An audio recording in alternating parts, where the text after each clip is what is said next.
Thank you, Chris. And it's great to be back here, back in Seattle. I grew up in the state of Washington and did my undergrad at UW. And it's great to be back and had some good crabbing in up at Anacortes last weekend, so that was awesome.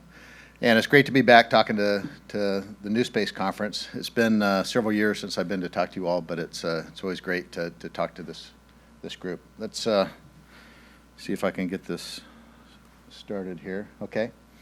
So what I want to talk to you about today is the vision for the low Earth orbit economy at NASA.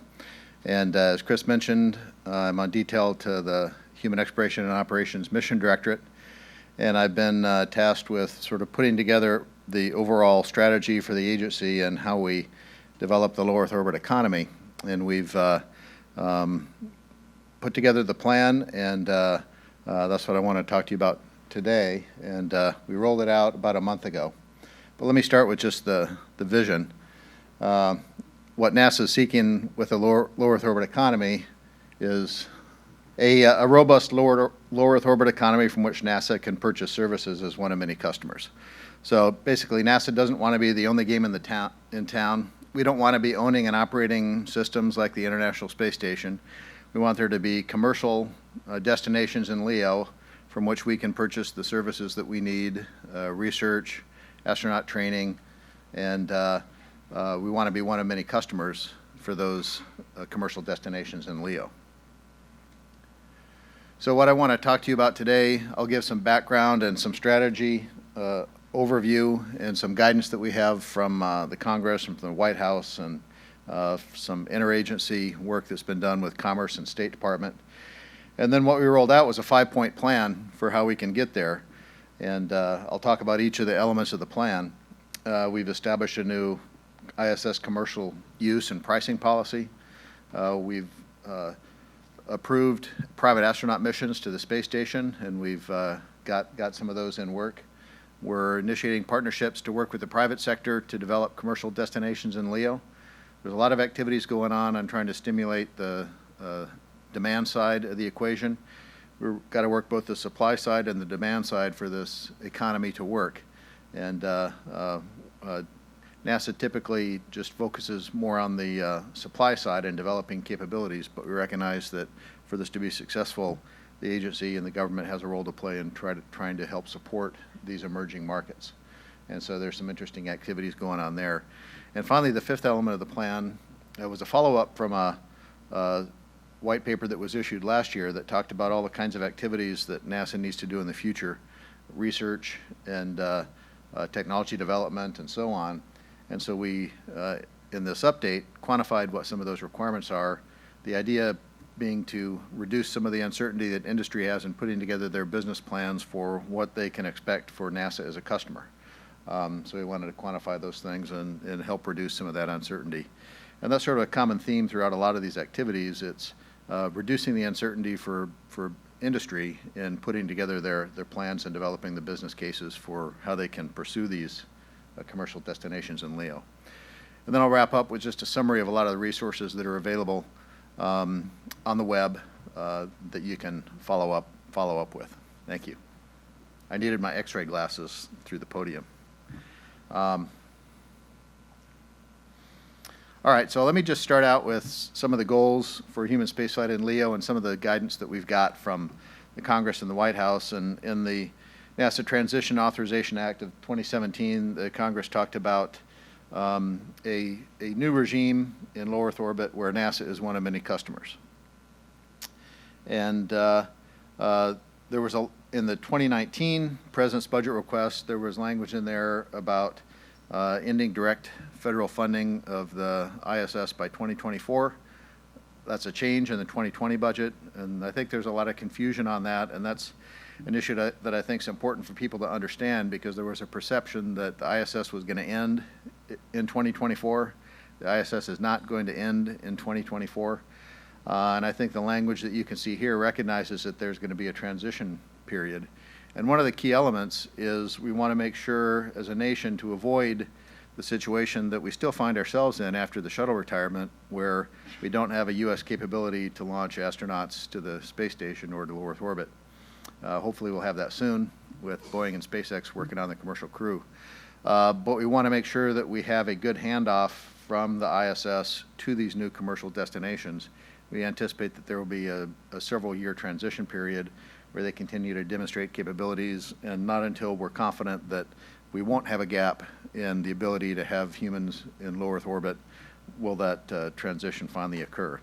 And that was a theme also from the report that came out of in October 2018 between NASA, Department of Commerce, and Department of State. It went to the Space Council, and it talked about achieving a continuous U.S. presence in space. I think emphasis on continuous, and you can see it talks about not just government astronauts, but citizens and researchers and so on. So that just provides a little context for what informed the overall guidance of the plan and some of the objectives. So this provides sort of a high-level summary, we call it a framework for what the plan is. So we talk about some of the objectives in these timeframes and activities, and talk about the current and near-term timeframe where we've got the space station up there, the midterm where we're going to have some new commercial destinations. Some we expect will be attached to the space station for a period of time, demonstrate some commercial capabilities, and begin nurturing and developing new markets. There will also be free-flying destinations during this transition period. And then in the long term, there will no longer be the International Space Station, but there will be these commercial destinations from which NASA and other customers will purchase services. And to get this going, in the bottom left, you can see the 5 activities that we've sort of established to begin this process. Again, establishing the commercial use and pricing policy, private astronaut missions, developing the commercial destinations, stimulating demand, and telling industry what we're going to be as a customer. In the midterm, we'll continue to develop these markets, work with industry on demonstrating their new destinations, and we'll, at some point in the future, complete the transition. We expect that there may be some interest in shifting some of the assets on the ISS to these commercial destinations. There's been concepts for shifting some complete modules or some internal equipment, racks, express racks, scientific equipment, and so on. So those kind of things are going to be part of the discussion that we're having with industry on developing these capabilities. And we put together this chart to give, I think, a good context for the history of what we're undertaking here, with the emphasis on the fact that it's a multi-decade activity. We want to manage expectations that this isn't going to happen overnight. It's been underway for almost 2 decades, and we made good progress, but we still got a long ways to go. But we are at a really exciting time. There's a lot of things coming together, and it really is an opportune time to begin moving out on some of these activities, and it's pretty exciting of all the stuff that's going on.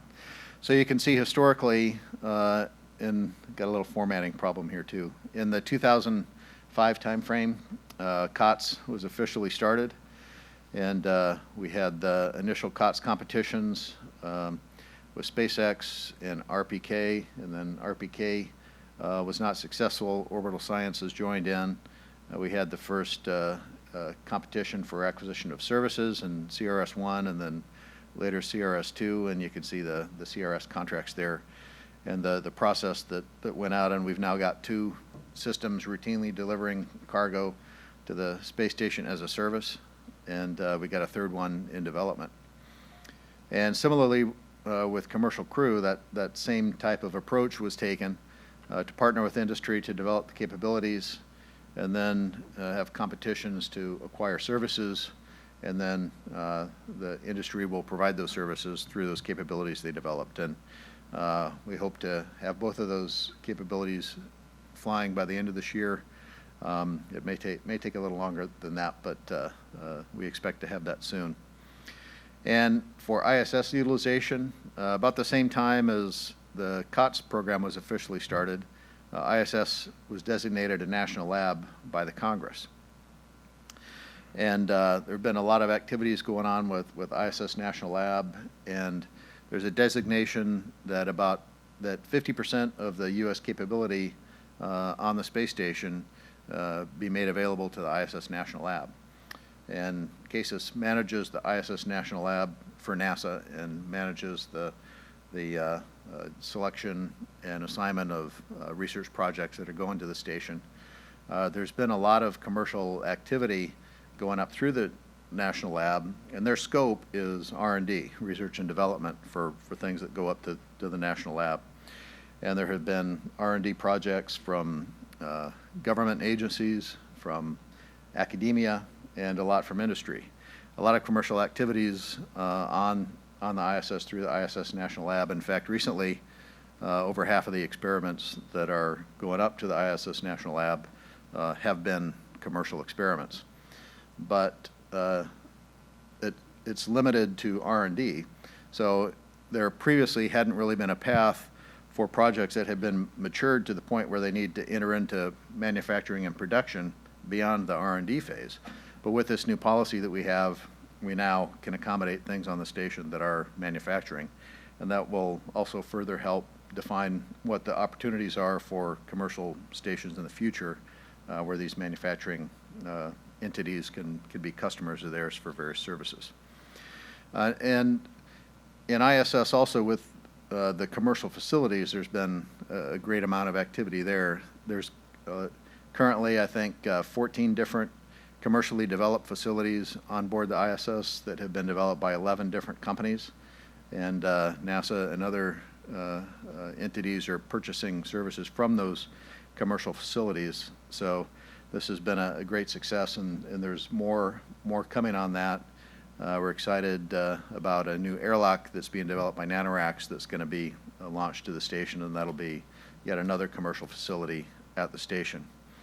And there's been an NRA for ISS utilization that's been around since 2012, and that's been a great vehicle for bringing new ideas and new capabilities to the space station.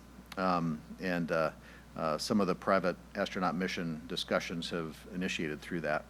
So that brings us to the commercial LEO development and sort of how these activities build on all that work of the past and what are we going to be doing moving forward. And you'll see studies referenced there that were just conducted last year. So we did, with industry, 12 industry studies asking industry, what are your ideas for this commercial LEO economy, and how would you approach it, and what do you think the markets are, and what sort of development approach would you take? And so we got a lot of very interesting ideas back from industry. One of the clear things was that there's great uncertainty in the markets, and there was great diversity in what some of the market forecasts were, and it varied by market segment and so on. And different ideas, different approaches, some attached to the space station first, and some going directly to free flyer. And a lot of the insights that came out of those studies that we had last year really informed the plan that we released on June 7th. And I'll talk about each one of those 5 elements of the plan in more detail here. This was the rollout. We wanted to reach an audience that was much broader than the traditional aerospace audience. Now, the aerospace community is very good to talking to itself, but not as good at talking to a broader audience.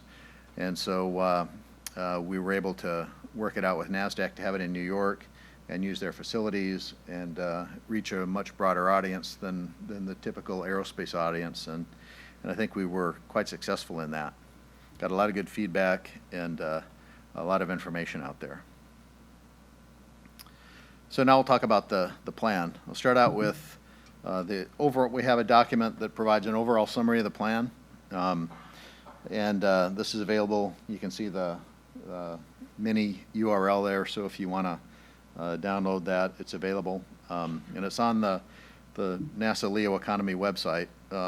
We have all this material. If you just go to nasa.gov/LEO Economy, it's all there, and you can find it.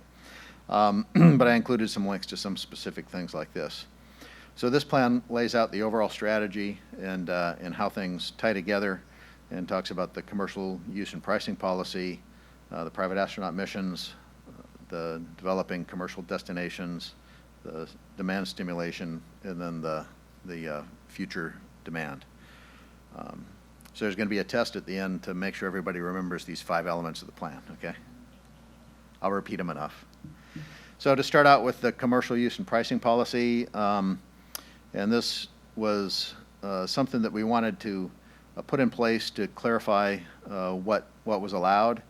We did this within the existing authorities of the agency. We didn't need any additional legislation to do this. And we wanted to enable commercial activities in low Earth orbit and support the end goal of having an economy where NASA was one of many customers. And we did this as a NASA interim directive, and you can see the link to the document there, recognizing that a lot of the things that we were pursuing here are experiments, and we'll see how they work, and they may change, and we want to adjust as we learn and make these changes not at the speed of government, but at the speed of industry. And to have a chance at that, we wanted to make this an ID rather than a formal document, formal policy that would take maybe a year or 2 years to update. So that was some of the reason behind that. And so we talk about different commercial and promotional activities that can be done, pricing of the NASA resources, the amount of resources that are going to be made available, and we also want to make sure that we make sure that multiple entities can have access to these resources, so we limit the amount that any one entity can get access to. So this sort of lays out a summary of some of the activities and references some of the sections within the NASA interim directive.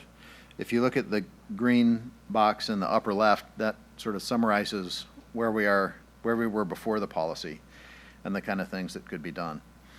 And so there are new things that NASA astronauts can do, civil servants, and there are other things that non-civil servants can do. So these would be the private astronauts that would come up as part of the private astronaut missions.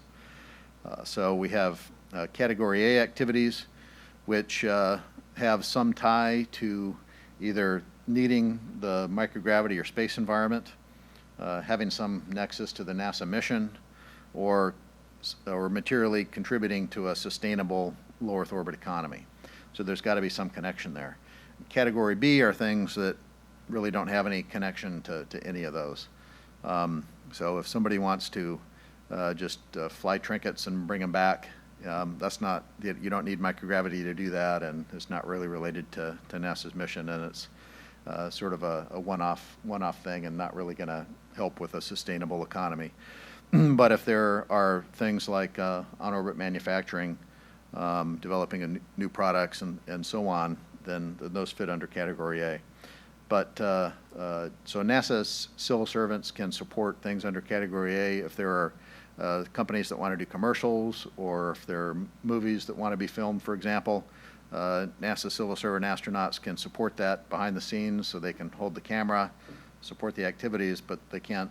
There are certain rules on what civil servants can do, ethics rules and so on. They can't be actively promoting anything, so they can't appear in anything. But they can be behind the scenes as long as the government is reimbursed for their time, and that's where the pricing policy comes in.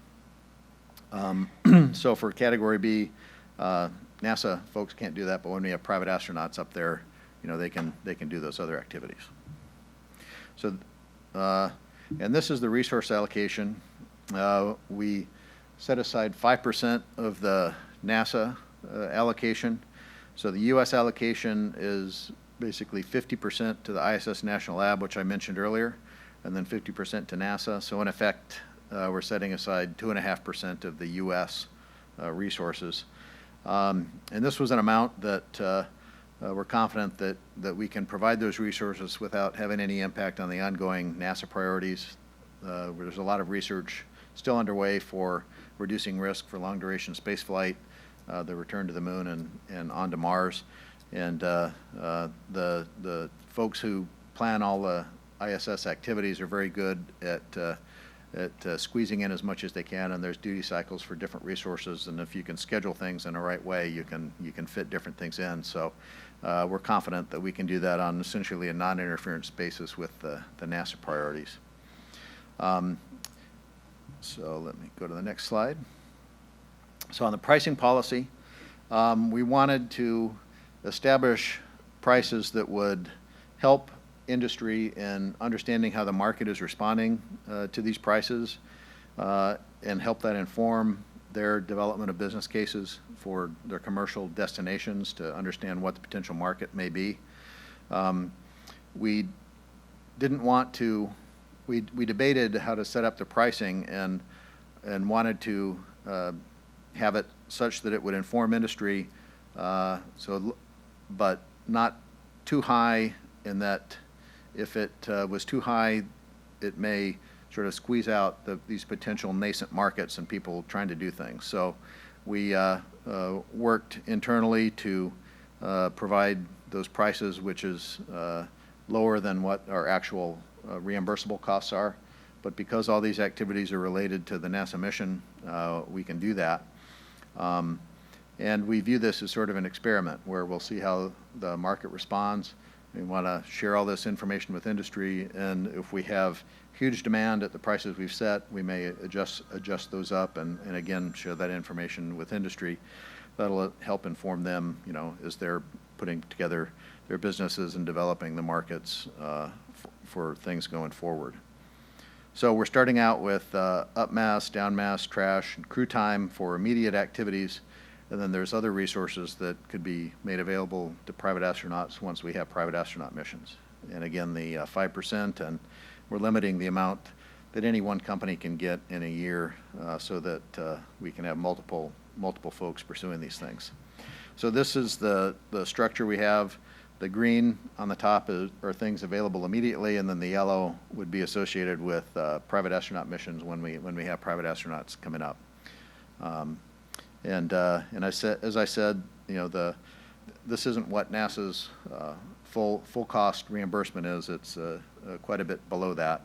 But part of the reason for that also was we anticipate that the private sector will be able to operate and maintain commercial destinations in LEO at a lower cost than the ISS cost to operate. And so these may be more reflective of what the cost may be in the future than what the full costs are now for the agency. And these are all available online. And we did these online rather than integrated as part of the NASA Interim Directive, and we have references in there to this, again, to give us more flexibility in making adjustments as we learned more going forward. So next is private astronaut missions to the ISS.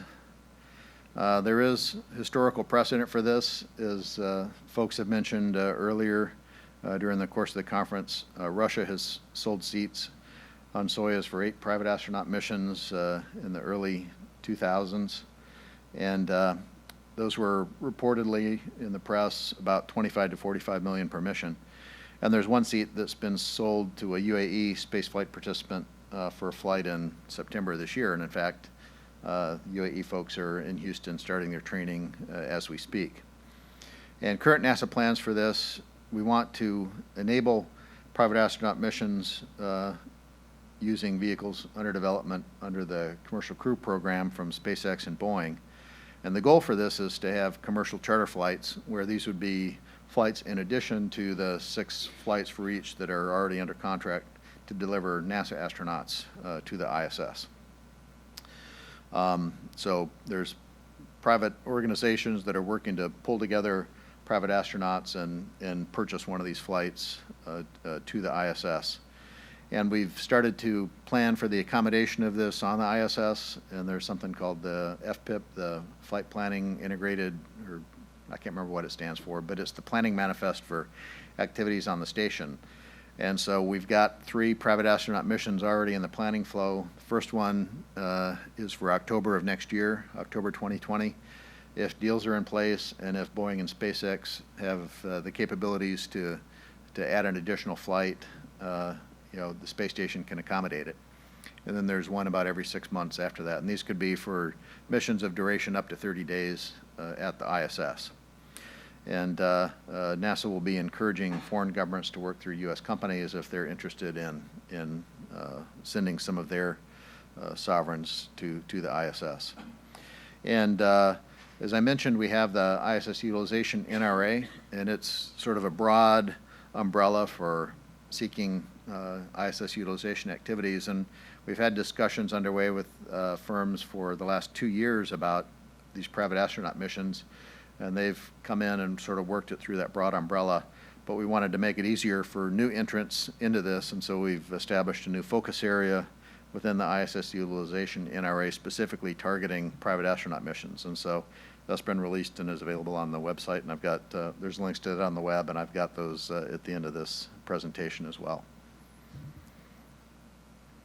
So some of the benefits of trying to do this, we're encouraging private industry to private industry deals. We want industry to purchase commercial services from others in industry to get some insights into what the costs are and owning and operating their own platform in the future. We want to reduce market risk for these developers by giving them some insight into what the potential markets may be, you know, the size of the markets for doing these things, and if we were able to bring all these folks to the space station. It also expands the range of commercial activities that can be done on the space station to begin to prove out some of these markets that will be hosted in the future on these commercial destinations, because private astronauts can do more than civil service astronauts can do, just because of the limitations on the civil service. And it's also going to help strengthen the business case for both Boeing and SpaceX by adding to the number of flights that they have, and the potential to also increase available crew time on orbit if some of these private astronauts are trained and they can support some of the activities on the ISS, then that may free up NASA astronauts to focus more on research or other higher priority activities. So there's a lot of good reasons for trying to do this. Next, I'll talk about the process for partnering with industry on developing commercial destinations in LEO and what we've done there. So just some of the objectives. We want to move fast on this. We want to get those facilities up there. We want to partner with U.S. industry to facilitate these LEO destinations that are safe, cost-effective, and providing capabilities that are available to the government as well as other customers. And we want to enable, eventually, the purchase of commercial services that can meet NASA's needs in the future as one of many customers. And some of the attributes of what we're trying to seek through these partnerships, we're not taking delivery of any hardware or services. And this, again, is similar to the approach that was done with COTS for cargo and commercial crew for crew delivery, where we partner with industry to develop the capability, but we don't take ownership of the vehicles. We purchase services from industry using those vehicles once they're available. So a similar kind of approach for this. We want to let the developers maintain as much ownership of their data and invention rights as possible. We want to treat them as partners and not suppliers. We want minimal NASA oversight. We want to give industry the maximum flexibility to innovate. We expect that this will be a partnership and that the developers will get significant non-NASA money as a part of the partnership. And NASA also has a desire for significant non-government customers, so we want to look to industry, the developers, to stimulate and develop those markets, and we'll be working with them hand in hand to try to do that. And we want to minimize industry and investor uncertainty and reduce the risk of commercial failure through this process, and we have performance-based milestones in order for them to obtain NASA funding. So we'll set up milestones to sort of demonstrate process as we're going through.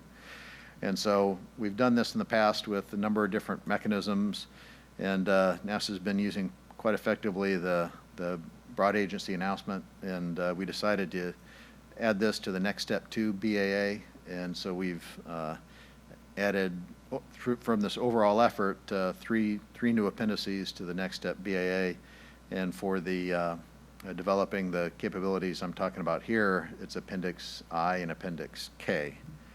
And I'll talk a little bit more about that. So this sort of lays out the notional roadmap that we envision for these LEO destinations, where we've got 2 paths, one path going through the ISS using the Node 2 forward port on the ISS, and benefiting from being on the ISS, having power and life support systems, but then having a path to becoming a free flyer at some point in the future. And also directly two-way free flyer is another path. And again, in the studies that we had from industry and the executive summaries and the one-pagers from all those studies are available on the website online as well, and you can take a look at those. But we want to pursue these two different paths, and the goal is to have multiple destinations in LEO that NASA will be purchasing services from, and on a competitive basis for those services. So these are the two paths, and you can sort of see the timeline, and then there will also be the service acquisition. And as I mentioned, there are already some commercial facilities on board the station, so we're currently doing some service acquisition, and the envelope of the services that we're acquiring will expand over time to where eventually in the post-ISS era, you know, all of the LEO activities will be purchased as services. And this just lays out the budget that we've got in the commercial LEO development line. This was from the 2019 request, and it's the same run out as is in the 2020 request. So there was $40 million appropriated in 2019, and the run out through 2024 is just over $1 billion. And we looked at what we need to fund the sort of supply side of the equation, partnering with industry to develop these capabilities, and then also the demand side. And we decided to make up to 75% of the funding available for the supply side. And so that totals about $750 million. But there are some things that we need to do on the station to get ready to accommodate this commercial module, and that'll require on order a couple $100 million.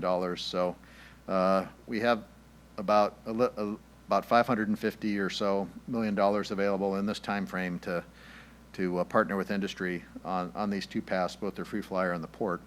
And we have an existence proof that works, because that was about the same amount that was available when we started with COTS in 2005. And as I mentioned, we now have two commercial providers routinely delivering cargo to the station as a result of those efforts. All right, so the fourth piece is working to stimulate sustainable demand. And the National Lab, as I mentioned, is already accommodating a lot of great industry R&D projects. Over half of the projects that are going through ISS National Lab are commercial R&D, and they will transition into production, you know, at some point. And they now have a path to do that with these new policies, as I mentioned. Some of the in-space manufacturing projects that are already underway are pretty exciting. There's exotic optical fibers, the Z-Blan. There's 3 different projects on that. There was one that went up in April, in December of last year. Another one going up on, I think it's Monday or Sunday night, 7:30 on the SpaceX 18. Oh, that's the bioprinting.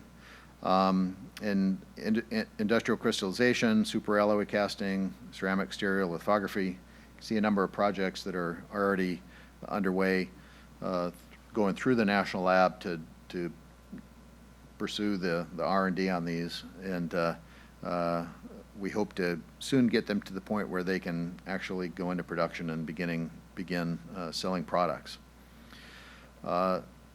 We issued 2 new thrust areas under the ISS utilization NRA that I mentioned to work with industry on developing new projects leading to some of this sustainable demand. And the 2 areas were in-space manufacturing and regenerative medicine, bioengineering, or other concepts, and then commercial concepts to create a space lab-like research capability.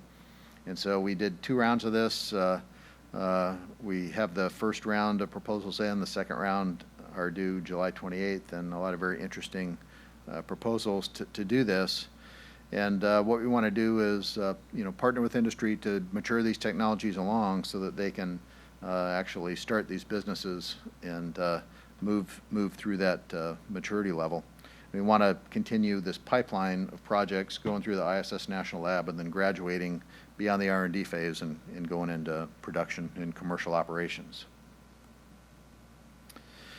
So some other things on sustainable demand. The private astronaut missions will enable some ability to pursue new and emerging markets that we can't just with NASA astronauts.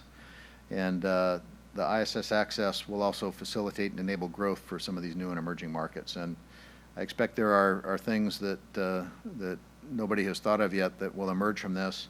And I thought the investment panel this morning was very interesting in talking about the more infrastructure side, which might be analogous to the supply side that I've been talking about, and then the application side, which may be more analogous to the design side. And not a whole lot of things there, but they'll be emerging. And so through this process that we have here, we hope to get more of the things, more of the end customers for these capabilities in low Earth orbit as we're moving forward. And we issued another appendix to the Next Step Utilization NRA, Appendix J, which is focused on how we can broadly stimulate demand to help stimulate the low Earth orbit economy. And we've had some discussion here in the last couple of days about the high cost of launch, and one of the things we're asking for here are innovative ideas to reduce that launch cost. Through the investment that NASA made in COTS, SpaceX, for example, has really put the pressure on bringing costs down, and they advertise a Falcon 9 cost to LEO on order of $60 million. But it's a lot more difficult to rendezvous and dock with the space station than it is just to get to LEO, and the costs for doing the space station delivery for the mission is about 3 times what it is just to get to LEO. So there are ample opportunities to further reduce those costs. And we want to understand what are the price elasticities of demand for some of these transportation things, and at what point will these elastic markets begin to kick in and create the sort of robust economy that we all want to see. So we've got this out to look for ideas and want to partner with industry on pursuing some of those ideas and identify actionable things that the government can do, that NASA can do, that some of the regulatory agencies can do, and we'll coordinate and share this information with them as well. And we're also looking at how we can expand the feeder pipeline to get new users into the microgravity marketplace. There's a pretty robust community of researchers doing things in microgravity, but there's a much larger addressable community, if you will, of researchers that may benefit from doing things in the microgravity or space environment, but some of them may either have no idea that the benefits are out there, or they may have a perception that the barriers to entry are just too high. So we can communicate to a much broader community and say, hey, did you know that you have a gravity problem? And if you reduce gravity from your manufacturing process or from your research process, you can achieve all these benefits. In drug development, that you can bring things up in space, and the responses will be much quicker, and you can accelerate your development process and communicate those kind of things and say, we've got these new capabilities coming online, we can accelerate the process, and you can have confidence that the facilities are going to be available.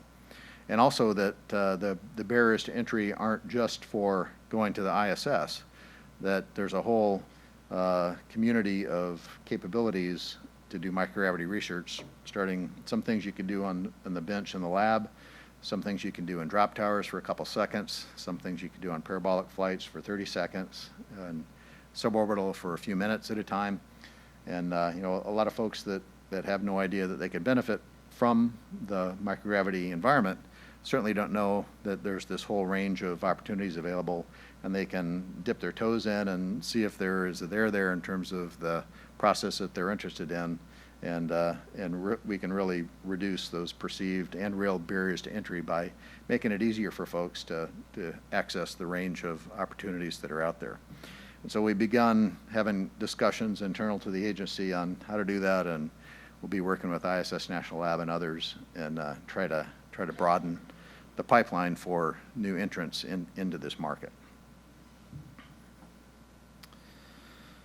So the final element is what are NASA's long-term needs for activities in LEO. So we wanted to reduce the uncertainty that the industry has in terms of NASA as a customer in the post-ISS era. And as I mentioned, there was a white paper published last year that talked about high-level needs, but it didn't quantify those, and we felt it was really important to have a quantification of sort of what the minimum requirements that NASA anticipated would be. And so we did that through this update to the white paper, and we talk about crew accommodation and training, human research, physical and biological research, technology demonstrations, and science, and also national lab services for other government agencies, academia, commercial incubation. So it's sort of, when there's no longer ISS, there won't be an ISS national lab, but we're anticipating that it'll still be important for the nation to have a LEO national lab to conduct those kind of research activities. So this is a high-level summary, and there's more details in the report that's available online. But so as a minimum, we anticipate 2 NASA crew for 6-month stays. So this would be like four crew delivered per year. Ongoing LEO research for human research.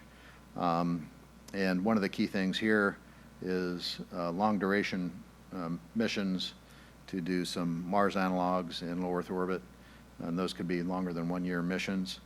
A number of investigations and biological and physical research and tech demos and et cetera. So this is a high-level summary, but more details are in the report. We didn't assign any dollar amount for what we anticipate spending on these things. We want to have this a competition for these services, and so of course we're hoping for the best deal. And and these sort of represent what our minimum requirements are, and if we can get a good deal on these because great efficiency of the private sector destinations, then we'll probably buy more than the minimum. And just one other thought about this as part of this overall strategy. Right now, we're spending about $3.5 billion a year for station and the transportation to get there. And we anticipate that by transitioning to these private destinations, it's going to cost us less to conduct the science and R&D and technology demonstrations that we need in the future. So we don't know how much less that's going to be, but we anticipate that it'll be less than the $3.5 billion we're spending now. And if it's $1 billion less or $2 billion less, then in the time frame we're talking about, that's more funds that NASA can apply towards the Mars push. And so that's going to be important for going forward for our deep space exploration aspirations. So let me go to the next slide, and this just summarizes some of the resources that we've got available online if you want to learn more. And the plan is there, and you can see the URL on the bottom. It's just leoeconomy/resources, and that'll get you to all this stuff. But we've got the RFI, and we actually just got the inputs from the RFI recently, so we're starting to look at that. We've got the overall plan that I mentioned. We've got the NASA Interim Directive that has the policy. We've got sort of a guidebook on how to get your commercial activity on the ISS to help folks on walking through the process, forecasting future NASA demand, and then all of the executive summaries from the industry studies that were done last year. And there's some other documents that were released before the June 7th rollout. So the one-page summaries, the forecasting demand from last year, the overall strategy for human spaceflight in LEO, the ISS transition plan. And then we've got the opportunity releases. So in FedBizOps, that's the mechanism for the next step 2 BAAs. And so we've got Appendix I, J, and K that are out there. We've got the actual solicitations out for I and J, and then the synopsis just went out yesterday for K, which is the free flyer path on the commercial destinations. And then also links here to Inspires for the ISS utilization NRA, and we've got several focus areas there tied to the commercial LEO development activities, and you can see all those there. And these are just some of the web elements of the overall LEO economy website, and these are all linked on there. And some things like media usage guidelines that could be relevant for folks as well.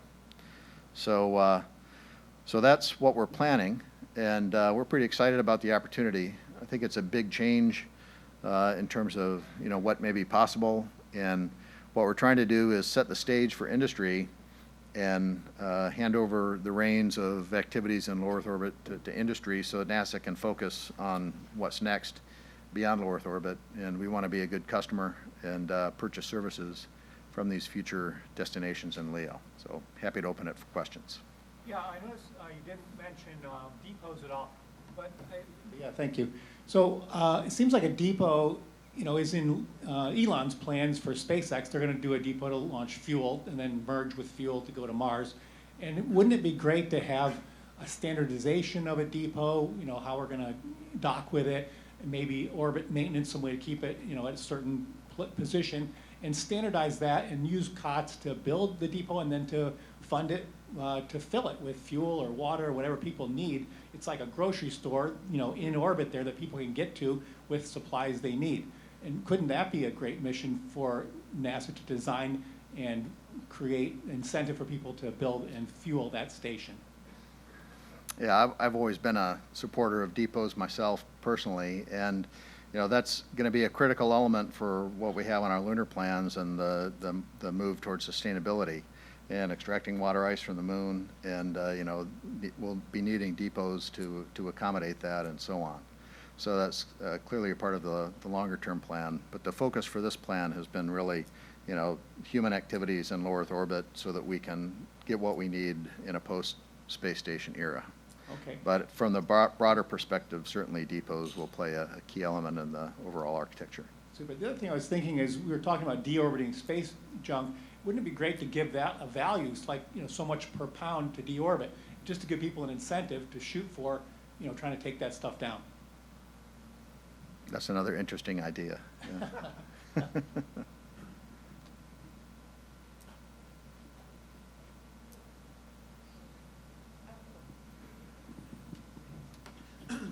Doug, you're talking about setting aside a couple $100 million for this LEO commercialization effort to prepare the ISS for a commercial module. Can you explain what would be involved and what would need to be done to the ISS to prepare for adding a commercial module or additional commercial facilities?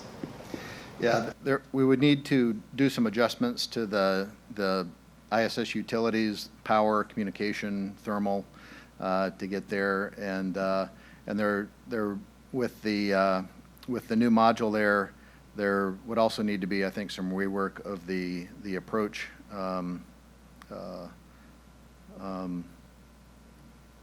rules, and with that new vehicle there. And I can't recall all the details offhand, but the space station program has worked in detail, all of the things as you expect they would, that would be needed to do this. So it's not quite as simple as just docking a new module there. You've got to do quite a bit of work to prepare for it and accommodate it. And it's not just hardware, but also just some of the operations will need to be updated. Hi. Could you provide a little more detail on the timeline for some of the projects that might come through? Can we expect to see the first commercial filmed in the next year or two? Is it dependent on what Boeing and SpaceX do, or is it something that could be done with the existing robotic cargo ships to somehow bring equipment up? I just was curious whether they're... It could be done before the private astronaut missions, as long as the nature was such that it could be done by civil servants holding the camera. So that could certainly be accommodated. And we've set the table and opened the doors, and it's now up to industry. I'm sorry.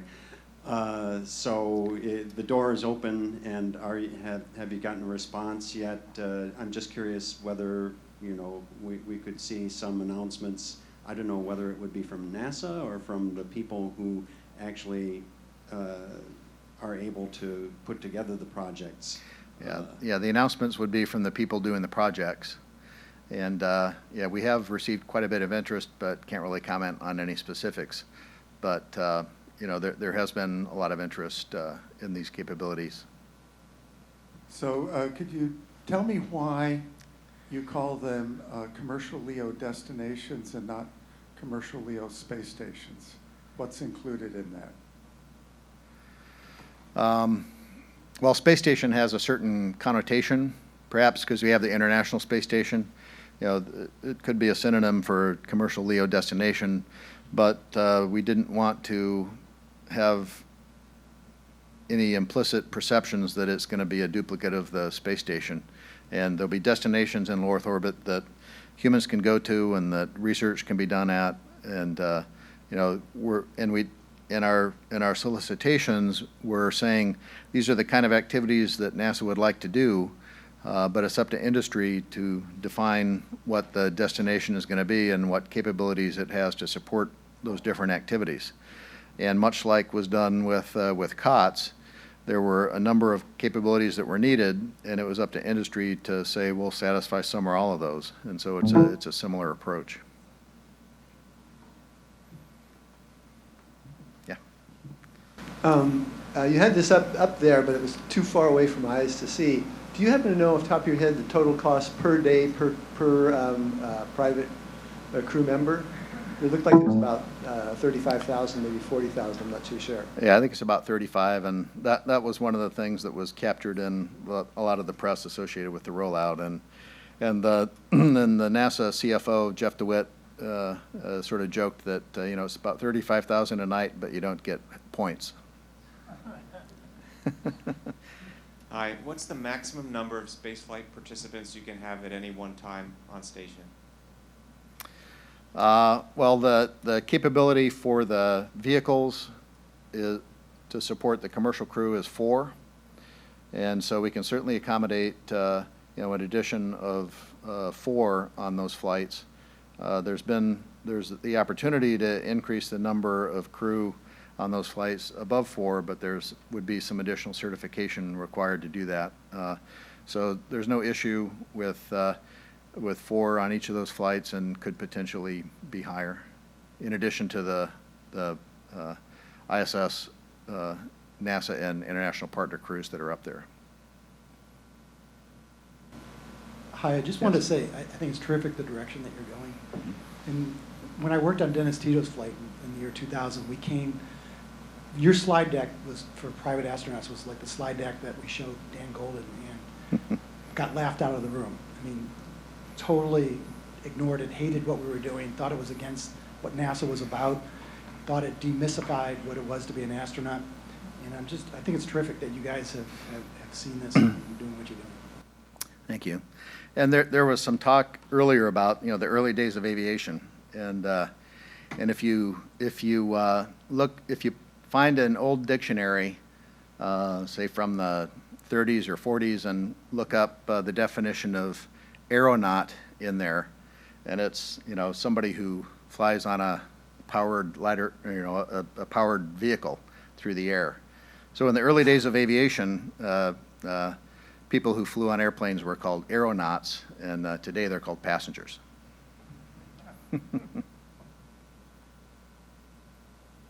Any other questions? Oh, here. I'm wondering, what do you see the eventual outcome of all this to be? Like, will eventually, in some, you know, long-term future, that you could book equipment like booking a rental car, you could book space, commercial, government, or international stuff, you know, for a day or for some resource or whatever. Do you foresee that happening? Yeah, that's the objective, is to, you know, open up low Earth orbit, turn it over to the private sector, and as these markets continue to grow, not only will they create new jobs and new revenue, but they'll create new opportunities for businesses, and as the scale continues to grow, you'll get economies of scale, and hopefully prices will continue to come down, and the whole thing can snowball. So, you know, science fiction sort of defines what some of those long-term goals are, and we're working on some of the initial steps to get there. But it's a pretty exciting time with all these capabilities beginning to come together, and the fact that this year we may have 4 new commercial systems delivering humans to space, 2 suborbital and 2 orbital, and it's an exciting time with all these new capabilities coming online. And we're trying to position the ISS and the capabilities of the agency to take full advantage of this unique opportunity and time and maximize the likelihood of achieving the path you're talking about. Hi, Michael, to your right, can't really see me. There you Yeah. go. Michael Bloxton. Quick question on destinations. Right now, is NASA in conversation, I mean, I know of publicly at least two, but is NASA in conversation with other companies that can be destinations? You mentioned competition, and in competition prior to SpaceX wasn't really an actual thing. So are there other companies now that NASA's in conversation with about competition, and if so, how many? Yeah, there is, and I can't really talk about that because we're in a blackout period for the solicitation right now for the Appendix I that's going to be attached to the node. We have the Appendix K, which is the free flyer that's out. But in terms of competition, it's not just SpaceX. We also have Northrop Grumman with their Cygnus vehicle that's delivering cargo to the space station commercially. Mm-hmm. Mm-hmm.